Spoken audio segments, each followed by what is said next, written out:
মাগরিবের আজানের সময় ভুলেও ঘরের দরজা জানালা খোলা রাখবেন না। যদি খোলা রাখেন তাহলে মারাত্মক কিছু ক্ষতি হবে। কি কি ক্ষতি হবে সেটা জানলে আপনি অবাক হয়ে যাবেন। মাগরিবের সময় দরজা জানালা বন্ধ করাকে অনেক সময় আমাদের দেশের মানুষ সামাজিক প্রথা বলে চালিয়ে দেয়।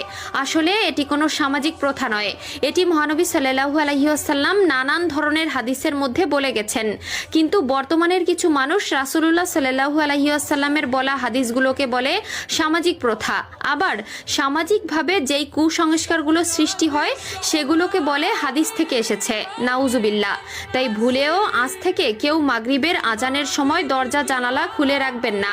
আর যাদের এই ভিডিওটি দেখার পূর্ব থেকেই মাগরিবের আজানের সময় দরজা জানলা বন্ধ করার অভ্যাস আগে থেকেই আছে, তারা অবশ্যই কমেন্ট বক্সে আলহামদুলিল্লাহ লিখে যাবেন এবং অন্যদেরও এই সময়ে দরজা জানলা বন্ধ করাতে উৎসাহিত করবেন। চাইলে ভিডিওটি তাদের কাছে পাঠিয়ে দিতে পারেন।